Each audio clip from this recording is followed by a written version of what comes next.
Welcome back.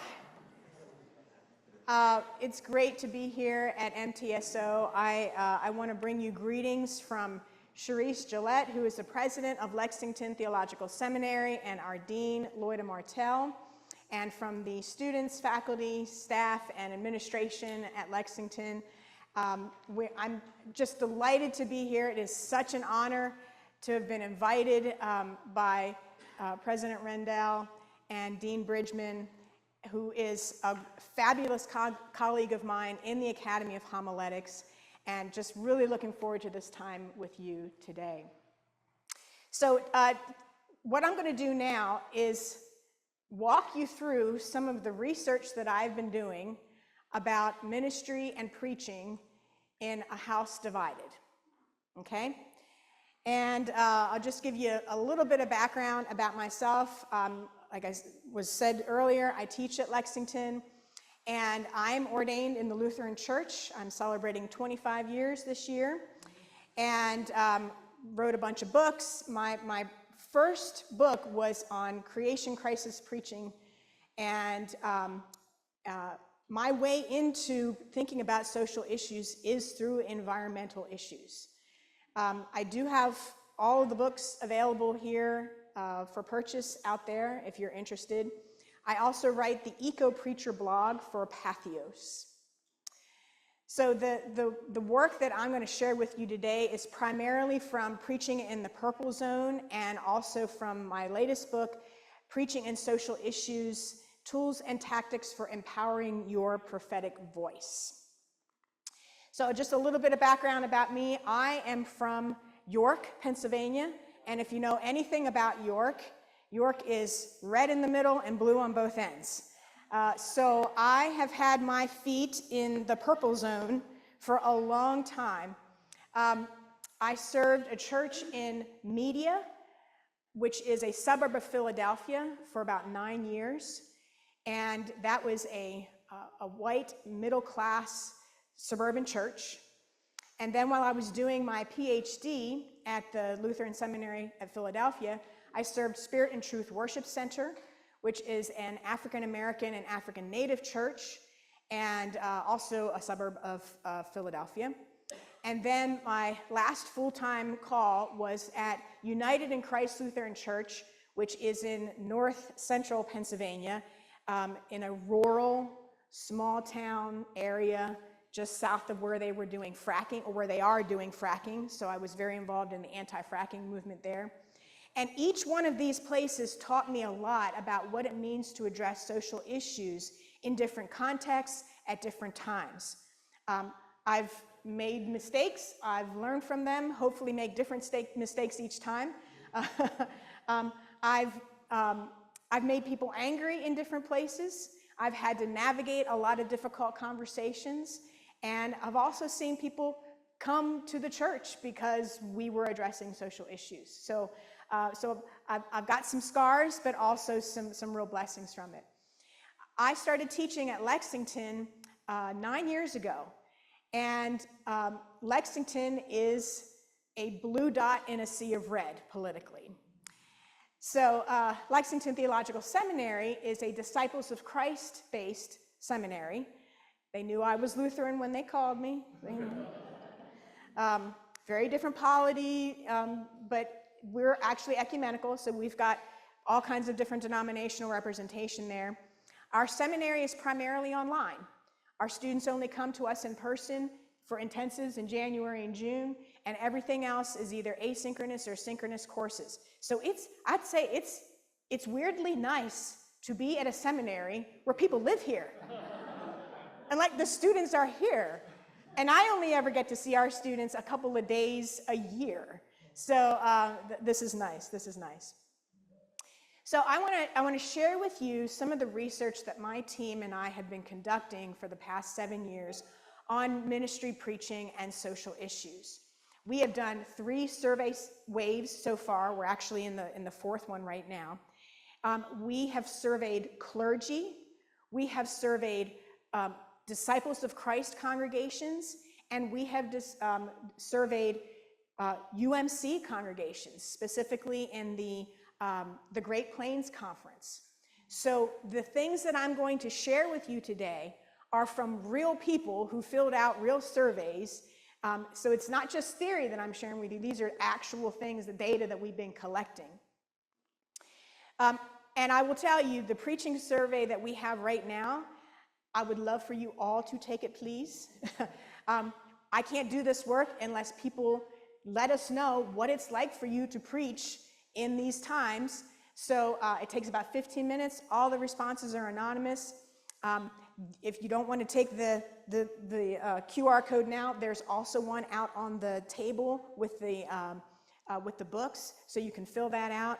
And we are trying to get a snapshot of what it's like to do ministry during the first 100 days of this administration. And you're going to see how it sort of contrasts with what we have been seeing with social issues up to this point, and what we're seeing in terms of comparing and contrasting the data over time. It is really, really fascinating. So with our clergy surveys, we've had thousands of respondents. They are not necessarily the same respondents each time, because we don't collect information on the specific identities. But a lot of them are the same. But what we're tracking are attitudes, opinions, and experiences that preachers are reporting over these survey sets. So we tried to have it represent mostly mainline Protestant, but we also get evangelical pastors, Catholics, Greek Orthodox respondents, so it's really open to anyone. We use what's called a convenient sample and a snowball distribution, so it's been sent out through Facebook and emails and friend of a friend of a friend, and that's how we collect our data. We're looking at what difference does it make to have preached in light of the election that just happened. So whether that was the 2020 election or 2016 election, 2020 election, we also did it after the midterms in 2022, and we're doing it now. We're looking for why clergy engage some issues and not others, what kinds of support they're looking for to have healthy dialogue in their congregations. And one of the things that we are noticing is that the social stressors of the last 6 years have put a lot of strain on congregations. So everything from the rise of white supremacy and Christian nationalism. When I say the rise of, it's always been here, but it is so blatant and not hidden in the shadows anymore. It is right out front. Political polarization, always been a factor, but it is now being capitalized on by those who are really benefiting from us being divided from each other.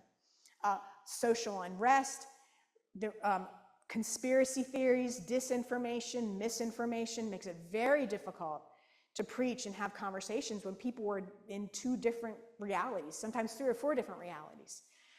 Also, we did this during the COVID-19, the height of the pandemic, so seeing what strain that had, and also denominational divisions and strife. So United Methodist Church, when we did the survey last time, and you all were really going through it, and so we really saw that reflected in the responses from those denominations. So one of the things that we've noticed is something that Lisa Cressman, who's a homiletician, she calls it brittleness in congregations. So when people are brittle, or I should say when congregations are brittle, they're emotionally fragile and they are less receptive to being transformed by the gospel. Now, what form does that take? It might be people being anxious.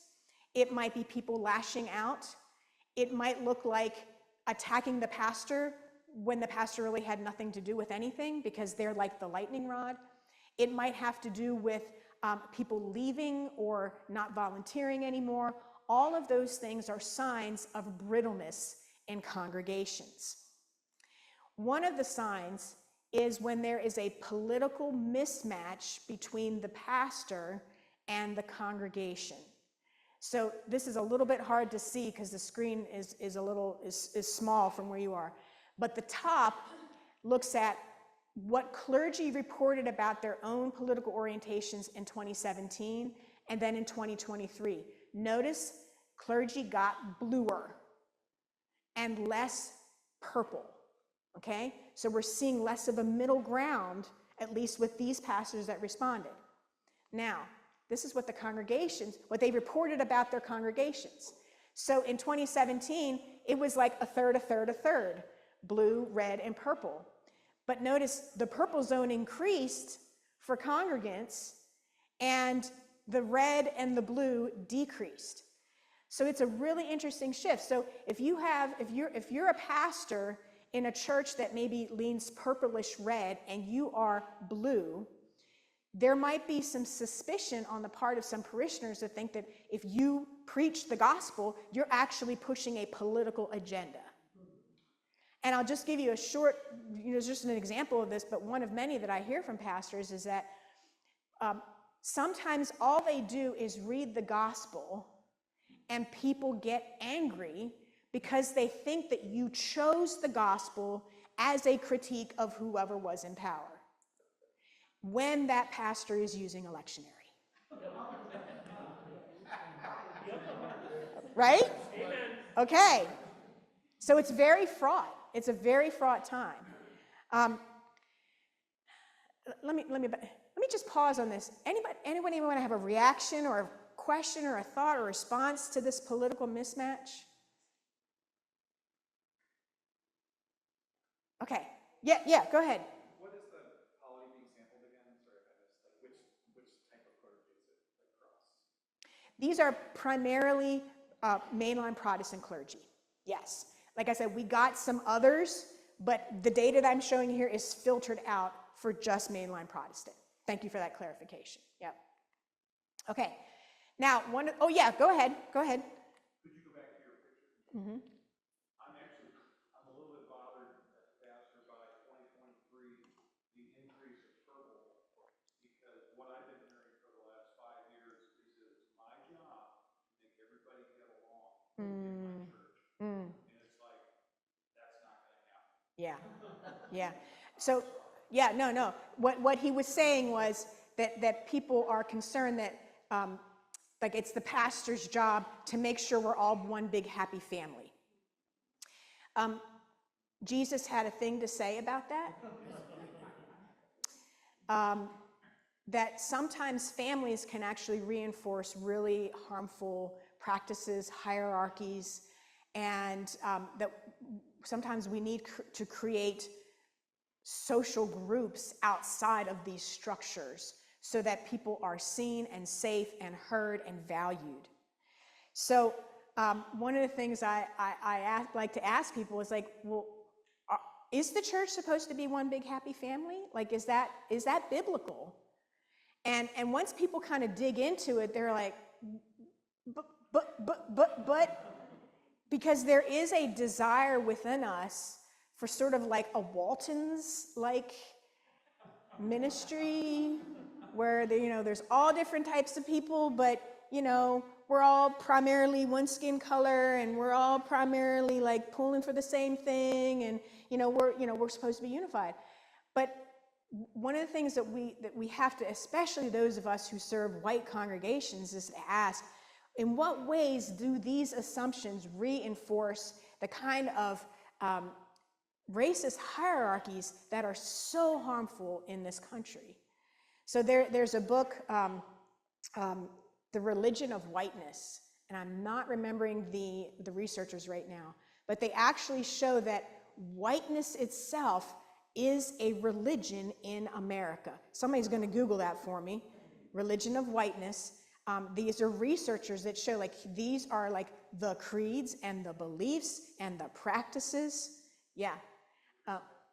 What's that? What were you looking for? The authors. Okay. Yeah.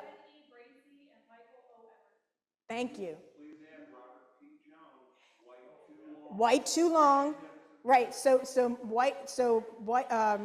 Robert's argument is that Christianity in America is founded on white supremacy. That is its foundation. So when we see churches doing what they do, like my denomination, the ELCA, is 97% white, despite like at least a decade's worth of efforts to try to be inclusive. Because there are certain things that our denomination does that do not express welcome or show solidarity with people of color and immigrants and indigenous folks because of the way we've been structured from the beginning. So in order for us to have those conversations, we have to have congregations that are willing to look at themselves and say, what are we actually worshiping here? Are we worshiping the one true God, or are we worshiping something else? But those are very difficult conversations to have, because one of the main proponents of idolatry is to make you think that it's not idolatry at all. It is the idolatry that shall not be named. Okay? So in addition to white supremacy, I will tell you the other topic that we have seen is the other major idol comes out of some other research that we did, where we asked the congregants in those surveys that I was telling you about, we gave them a list of terms like guns, abortion, climate change, and we asked which of these terms are too political to hear in a sermon and which are okay. We give a whole list of terms. Do you know what the number one term was? You want to guess? Are you talking about the number one that was not allowed to be preached? Not allowed to be. Don't say that word in a sermon. Very close. Capitalism. That was the number one. That was for DOC and UMC churches. Don't you dare talk about, don't talk about the word capitalism in a sermon. So that is an indication of that which cannot be named. So I thought that was really interesting. So, and the two really go hand in hand. Whoop, there we go. Hello. Am I on? I am on. There we go. Okay. So one of the questions that we asked the respondents here is we asked them, how would you assess the level of divisiveness in your church? In 2021, 25% said we're very or somewhat divided. In 2023, that number goes up to 35%. And I will tell you right now, we have not finished the survey, but that number is higher now. It is closer to like 40 to 45%. So we're seeing that number go up. Now here's the really interesting number. How about your community? Starts at 48% in 2021, goes up to 69% in 2023, and it's up to about 75% so far in the survey that we're conducting now. Yeah? Is this specifically politically divisive? All we said was level of divisiveness. We didn't ask politically, we just said divisiveness. So another thing that adds to brittleness is, do you think you can keep your church open for the next couple years? So if you can't pay the pastor, if you can't deal with your deferred maintenance, that is going to have an effect on your brittleness. So in 2023, 56% were either very or mildly concerned that their church was not going to be able to stay open for the next 3 years. That's more than half. And I can tell you so far, it is at 50% in our survey now. Okay, so when half of the pastors are saying this, that is concerning, okay? Also, the level of stress and burnout we are seeing increasing. So in 2023, half of the clergy were reporting high levels of stress and burnout. I will tell you so far, 79% of the respondents are saying that their congregations are experiencing moderate or high stress. And I'm not putting these on the PowerPoint because we're not done yet. I'm just telling it to you verbally. And 62% of them feel frustrated, exhausted, and 16% are so stressed that they're ready to leave their church. Which, 16%, well, it shouldn't be too bad. But if you're one of those pastors, this is really impacting you, okay? 70% of these pastors so far in this year's survey are reporting high levels of stress, Okay, so it was 49 there, it is 70% now. Okay, In 2 years. in 2 years. Yeah, yeah. And yet, there was an increase in the number of respondents saying that their congregation seems willing to dialogue about social issues. Now, this is really interesting. We go from 47 up to 74%, and then it kind of goes a little lower, 70%. And right now, that number for 2025 is at 76%. Now, this might seem confounding to you. Well, if people are so stressed, and yet they still thinking that they want to talk about things, well, let me share with you. The congregants themselves are already talking about social issues, either in the church or on Zoom meetings, okay? The DOC congregations, 73% of them saying, yep, we see this happening. The UMC congregations, 59%, okay? And the congregants themselves said that they are looking for biblical and theological guidance to think about these issues. 64% said they want the church to be a resource for them to make sense out of all of these issues that are affecting them, whether it is climate change or the opioid crisis or immigration, all of those things. 76% of the DOC respondents said that preachers should address these issues because Jesus in the Bible talks about social issues, okay? Just not capitalism, right. Right. Well, and it's a matter of the words that you use, right? So one of the things that the preachers face is, how do I language this? So for example, when I was talking earlier about preaching about environmental issues, one of the tests that we put into that was we put the term climate change and the term environmental issues and the term God's creation into that list. Climate change was pretty high. It was like in the top 10. Environmental issues, a little less hot. God's creation, the lowest on the list. You can talk about God's creation all day long. They are not going to, because it's not, it's theological language. It's God's. Look at that. It's beautiful, right? So it poses a challenge to preachers.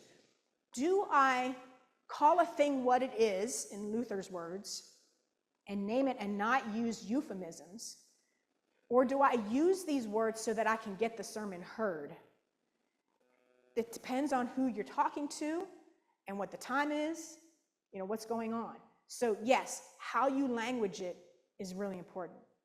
So 78% of the UMC congregants said that they think that their churches should help members have dialogue about social issues.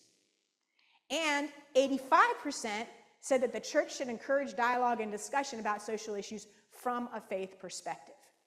Now, this may be shocking to you because it was shocking to the pastors that we were training in this, because the only people they hear from are the 10 to 15% who don't want the church to talk about anything. Those are the voices that they hear most often. I see you. Hold on one second. And when those voices not only are the loudest, but also control the church's finances and say, if you talk about this, I'm going to take my money and go home, that puts tremendous pressure on the pastor to think about, well, do I need to do this, or do I want to try to preserve the church? It is a very fraught situation. Yes, go ahead. Your bottom number there, is that 2025 or 2024? That actually will be 2022. That's amazing, because that's before this affiliation kicked in. I know. Leo, would you repeat? You're being recorded and we can't hear on the repeat. Yes. He asked whether the data was before or after the split. It was before. I know it is amazing. And again, this is Nebraska and Kansas. This isn't, some liberal bastion, right? So one of the things that I did with that conference is we developed an issue guide to talk about the UMC's response to inclusion of LGBTQIA folks in churches. And we were all set to do the kind of deliberative dialogue we're going to practice with later on today. And then COVID hit in a really big way. And also everything got kind of kicked down the road, and then the split happened. So the bishop of that conference, I really think had some foresight to say, let's talk about this so that if we split, we can split as in a healthy a way as possible, and maybe not have to split at all. And we did do some test runs with this, and what we found is that when congregations engaged in deliberative dialogue about this, they started to share their stories about their nephew, their child, their grandparent who was gay, lesbian, trans, whatever, and the kinds of things that you do not talk about over coffee hour. The church made space for those conversations. And not that people's minds were necessarily changed, but it humanized a very fraught issue. And it enabled the church to be able to talk not just about those issues, but other issues as well. So what I'm hoping is when we do this together later on today, you're going to see the potential for the church being an incubator of these kinds of conversations. Thank you for that question. And yet it is complicated because 42% of the UMC respondents also said they knew people left their church because of disagreements about these issues. So it's not like as long as we talk about it, we're all going to get along and it's all going to be, a number one hunky-dory. No, it is not. So let me pause right there before I go on. Questions, comments, reflections so far? You remarked, first of all, Doctor, this is wonderful. You remarked on these differences in denomination. Yes. What are the racial differences or in your survey? Yes. So his question was, what were the racial differences in the respondents of the preachers? So national statistics show that, I'm going to be recorded, I'm probably going to be shown to be wrong. I think it's about 75 to 80% of preachers in the United States are white. So our data skewed whiter. It was more like 82 to 85%. It got better as we went along, but these were primarily preachers who are white. But we definitely found differences in pastors of color serving white congregations. I'm going to talk about that in a minute, okay? So great question. Did you have a question? Oh, you're the mic runner. Thank you. Other questions? All right, so let's go to that. You actually led me right into that. So one of the things that we asked was, how willing or how hesitant are you to preach about social issues if you so desire? And then we took that question and we sliced and diced to find demographically what difference does it make. Now what I show you is not going to be surprising to you, but the ones who are most willing are older, male, in big steeple churches with big budgets and long tenure. Probably not a surprise, because these are all markers of what? Privilege. Yes, right? Okay. What did you say? Bam! Gold star for you, sir.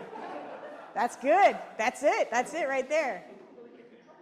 Now, here are the characteristics of preachers who were least likely. And again, not because they don't want to, but because they feel hesitant. These are constellations. It's not like one person fits all of these. These are constellations of things. They tended to be younger, like under 40, female, clergy of color in white congregations, clergy in smaller churches with smaller budgets, clergy in rural churches, and clergy new to their congregations or new to ministry in general. Again, probably not surprising to you, because these are all markers of vulnerability. So I'll just share one or two examples of this. There were a couple of female pastors in a clergy group that I'm part of who shared that in the last 4 to 6 years, they have had experiences of being bullied and intimidated to the point where one female pastor in a rural congregation dared to preach a sermon inviting her congregation to start thinking about addressing racial issues. And she came home to her parsonage later that day and found a skinned animal on her porch. Okay? Another pastor, I think she was talking about LGBTQIA issues. It was also a parsonage, and one of the parishioners came around to check on her, holding his gun and expressing some concern about the way she had been preaching. These are isolated incidents, but they are happening. And I have been in ministry for almost 25 years, and that sort of thing did not happen when I started in ministry. The risks are real. There are pastors whose churches are being attacked by far-right hate groups, and there are pastors whose sermons are being plucked off of live streams and turned by AI into things that they never said and put out on far-right networks, and that pastor gets doxxed, blasted. I mean, it is a very risky time. And when you are a pastor and you have an opportunity to preach the gospel and simply say that God desires mercy in the presence of the most powerful person on the earth, maybe, with the exception of maybe two others, second one, and the entire bastion comes after her, that puts a target on every pastor's back who dares to read and preach the gospel. So that is the time that we're in. Comments on this? Yes. There's an active United Methodist Women's clergy group that are mostly in the United States. Those instances are very dramatic, but the bullying and other things are not nearly as isolated as you would hope in 2025. Yeah. Thank you. Thank you. Yeah. Do you have a sense of the hesitancy in rural churches to preach on that? What's Yeah, the drive behind? that's really where the family comes in, the family church. So I actually served one of those. It is a church basically made up of 5 huge families, right? And they're all friends, and they all go to the buffet afterwards, and they all went to high school together, and they all come together to make the ham and bean soup for the fall festival. And if one of those families gets mad at the pastor and leaves, you've lost 20% of your congregation right off the bat. Plus, it makes it really difficult to, be an altar guild together and, be chaperones for the youth group. Because, and it's sometimes, I'll have to say, it's not just pastors who are doing this. One of the things that we heard from the congregants is the way in which social media has affected inter-church relationships. So when people see the person in the pew next to them posting things on Facebook, because they used to be friends, because Facebook's been around for a while, and they, we were friending each other all over the place, and all of a sudden they're starting to see these really hateful things, and then they're sitting in the pew and like, what? Who are you really? And it's so hurtful that people put on put on their Sunday best, but when they get behind the screen, they're doing the devil's work. And that is very difficult for some people to try to be in community with people who either don't want them to exist or don't want them to have rights, or the people that they love not to exist or have rights. So it's not just about pastors, it's about a lot of other factors as well. Yes. Oh, let's wait for the mic runner. You've heard of the maze runner. This is the mic runner. It's more of a comment as I fit the second demographic almost to a T. I just turned 41, but I serve a 3-point charge, county north and a county east, but it's a whole different world up there. And I'm 3/4 time. So between 3 churches, they can't even afford a full-time pastor. Yeah. And so I find myself using a lot of coded language Yes. that, isn't going to spark any outcry, because at my previous 3-point charge, at 50% time when I was in seminary, I used the word diversity when I was talking about spiritual gifts. And I had a man stand up and scream the 10 Commandments at me before he stormed out in a church where everyone was related, except him because he was married into the family. Wow. But everyone, all 15 of them were cousins, aunts, uncles, second cousins once removed.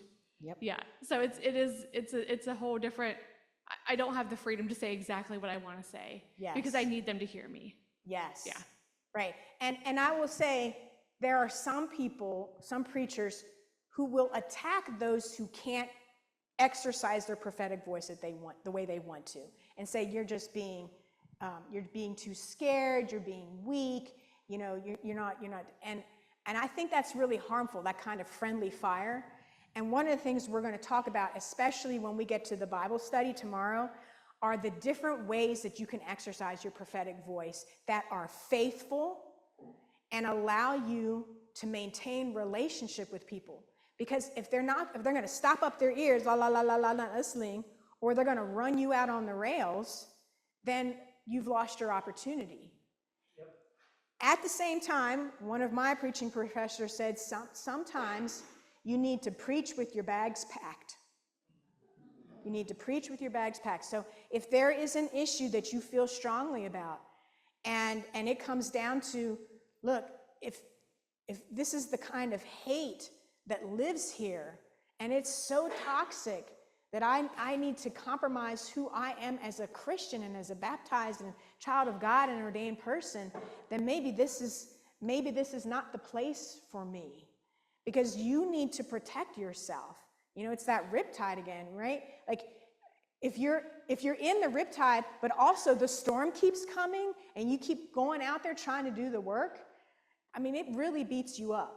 So I'm trying to tell pastors, you are doing the hard work, and this kind of data is trying to show you we see you, we hear you, and we're trying to let people understand how difficult it is for you right now. And for parishioners to know, listen, they are trying to be faithful proclaimers of the word of God. And if you have a problem with that, it might say more about you than it does about the pastor. Yes. Is there much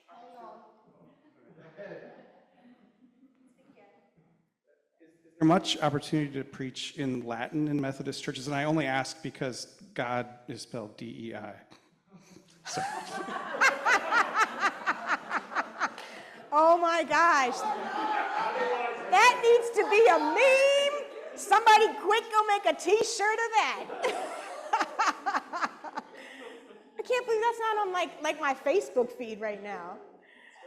Oh, it's gonna be, yeah, because somebody's listening to this and like, okay. In Latin, God is spelled D-E-I. Oh man, that's good. So when pastors talk about any social issues, they'll get accused of preaching politics, okay? And that is actually a code word too. So when somebody says to you, well, you're bringing politics into the church, what are they really saying? You're not Republican enough. You're not Republican enough. I don't like what you're saying. You're making me uncomfortable. You're talking about me. Or you're bringing in views that I don't agree with. You're saying things I don't agree with, right? Holding up a mirror I don't like to look at. Ooh, holding up a mirror. Yeah, that's very Lutheran of you. Yeah. Crossing the church-state boundary, right? You sometimes hear that. You're challenging my comfort zone. You're taking sides when you should remain neutral. Oh, we're going to get there. You're challenging me and the media that inform my opinions. I come to church to escape, not to further engage. That is a very privileged response. It's too complicated or it's too painful. Okay, now that's a genuine emotional response right there, but it can be too painful, all right? So when we say politics, I think we need to be really clear about what we mean. Now, of course, the Greek word, you all did seminary, right? Polis is the community, the citizens. So when people say politics, what they really mean are partisan politics. Because in reality, Jesus and the prophets were political preachers.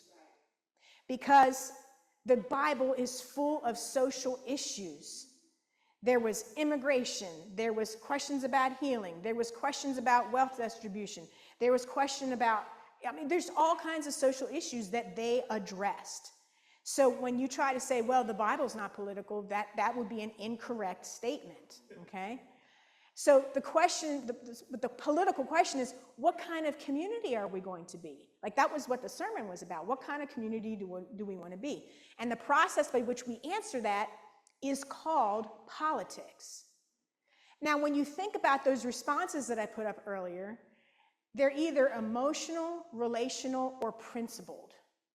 So I'm going to give you these categories so when you're getting sort of the pushback, you can be like, oh, I know what's going on here, okay? So let's look at these. You're making me uncomfortable. Is that emotional, relational, or principled? Emotional, okay? You're taking sides. Relational, yeah. How about you're crossing the church-state boundary? Principled, however, if you scratch beneath the surface of any principle, you are going to find strong emotions, okay? So one of the ways that I recommend that preachers talk to people about this when these come up is to meet people at the level of emotions and relationships instead of trying to debate principles. Because if you debate principles, there's a winner and a loser in that, right? But if they say, what you preached, you weren't biblical or you're too political, and say, no, I wasn't, and let me show you, to say instead, how did you feel when you heard that sermon? That's a very different question, okay? Because then they might say, well, I was really angry. I was like, okay, I appreciate you sharing how you felt about that. Tell me about that. Tell me more, right? And then you can start to relate on a human level. I'm not saying you're going to change their mind, but you can start to shift a little bit so that you get out of that bifurcated fighting back and forth, okay? And then with the relational to say, I'm your pastor, I value you, I'm glad that you said something to me, because you could have gone to the parking lot and had a conversation behind my back, but instead you came to me. You could have written an anonymous note and stuck it under my door, but you came to me, and you value our relationship, and that's really important, and I thank you for that, okay? So you're affirming the relationship, and then you can go from there, all right? Now, before we close out, we've got about 10 more minutes. I want to give you some principles to think about as we're moving into the deliberative dialogue. How many of you have heard of or read Jonathan Haidt's The Righteous Mind? Good. Why good people disagree about religion and politics. So according to Jonathan Haidt, there's no one way that people determine what is right or wrong, but there are actually 6 moral frameworks. And when you understand these moral frameworks, it gives you an ability to hear when people say, and like, oh, that's where they're coming from. And that allows you to have some understanding, okay? One is care versus harm. This is the primary moral framework of Scripture. It's not the only one, but most of what we talk about in church is how we care for the vulnerable or the least of these, right? Okay? Another one is fairness versus cheating. Nobody likes to feel cheated. You hear this argument come up often with immigration. It's not fair that these people get to jump the line and come in ahead of those who've been waiting a long time. Whereas the care versus harm people would say, yes, but they're living in a situation where they will die or their children will be murdered, and so it's about care, right? Two different valid moral frameworks, but they're in clash with each other, okay? But sometimes they can be manipulated for the purposes of keeping people out and keeping control of the situation, right? Liberty versus oppression. Now, we hear this come up, we heard this come up a lot with masking during the COVID-19 crisis. You can't tell me to mask. It's my body, my choice, right? Right? Which is ironically the same one used for reproductive health care, and it works for one but not the other, right? Okay? But it's about liberty versus oppression. Okay? Again, these are not good or bad in and of themselves. They're just categories so that when you hear it, you can say, okay, so it sounds like freedom is really important to you. Yes, yes it is. Okay, so now you've affirmed that they have a moral framework that they're working from, and they're not just, blathering idiots, because nobody wants to feel that way, okay? Loyalty versus betrayal. Nobody wants to be sitting on the side of the football team and have somebody else from the other side over here, and, that's not a good thing, right? It's also a thing that the mob really values, right? Loyalty above care versus harm, right? So it can be used either way. Authority versus subversion. Very strong in patriarchal and hierarchical societies. It's actually really strong in religion. God is the highest authority and you need to worship, right? But if that authority also is used to say, it's okay to harm these people because God said so, then you've got a real dangerous mixing of these moral frameworks in a really harmful way. And then finally, sanctity versus degradation. We hear this come up a lot in debates about LGBTQIA, especially trans. We don't want them polluting our kids' minds. You hear that kind of language, but you also hear it in the environmental movement. The sanctity of God's creation. We should not be polluting it, right? So these frameworks can be in conflict with each other, but they can also give some clarity so that you can start to identify some common ground. Any question about these moral frameworks? Okay, so I've used all of this to come up with a method for pastors to be able to engage social issues that I call the sermon dialogue sermon process, where you would preach an initial sermon that introduces a topic, invites people to a dialogue, and after the dialogue, the pastor preaches a follow-up sermon where they have listened to the discernment of the community to see where is God guiding us. We're doing that these 2 days. The first sermon that you heard was the sermon number 1, the prophetic invitation to dialogue, and I invited you all to that dialogue. And then we're going to have that dialogue in about a half an hour. And then I'm going to preach another sermon tomorrow that's going to incorporate the kinds of things that we heard in our dialogue, okay? So both the poet and the preacher tomorrow do not have their sermons completely written and their poems completely written, okay? No pressure. So we're trying to introduce the issue and invite people to dialogue. And then this deliberative dialogue, it's a form of civil discourse. It was developed by the Kettering Foundation. And it brings people from diverse walks of life to hear each other's stories, to deliberate on different approaches to an option, and find common values in order to determine next steps, okay? We're trying to engage people's frontal lobes in their brains, engage their critical thinking skills so they get beyond the fight or flight of the animal and reptilian brain. Those are all good uses, they're good things, but we need the prefrontal cortex in order for the human species to survive, okay? And then tomorrow you're going to hear a sermon that incorporates the wisdom, not just my own discernment, but our discernment together in a way that values the work of the Holy Spirit in and through us. So I've been training clergy and congregations in this method. And one of the things I say to them is, it doesn't take a lot of leukocytes or white blood cells in the body to fight infection, but you got to have some, and you are like the leukocytes in the body of Christ. Because the leukocytes neutralize the toxins that come into the body so that the body can function, okay? So that you're being trained to be leukocytes these 2 days, okay? Now, one of the things I invite you to do before tomorrow is take a 5-minute assessment tool to help you gauge your own strengths and weaknesses and those of your church and your relationships. And this assessment is based on our data that we've been collecting. And then this is going to help you figure out, do I want to take a gentle, invitational, or robust approach to my sermon?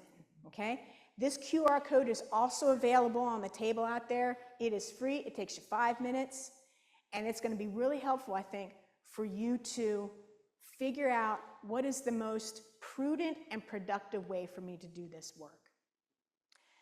How are we doing on time? We got 3 minutes for questions. Actually, you've been asking questions all along, and you've been very engaged, and you're totally with it. But we've got some time. So yes, go ahead. Robust. Yes. And that is, I write about that in Preaching and Social Issues, where I explain what they are.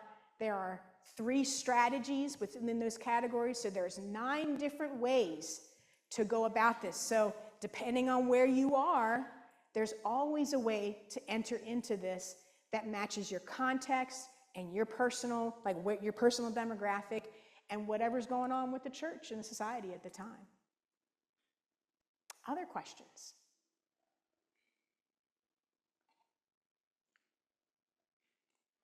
Okay, I've worn you out successfully. Nap time. All right, we come back at 3:30, is that right? Somebody who's in charge of schedules? Okay, good. So take this time, please walk the grounds, enjoy the sunshine, float, center yourselves. When we come back, I'm going to explain to you a little bit more about what deliberative dialogue is. Please bring, if you printed it out, bring your issue guide, The Church's Role in a Divided Society, and we're going to have some fun with that method, okay? Thank you very much. See you in 30 minutes.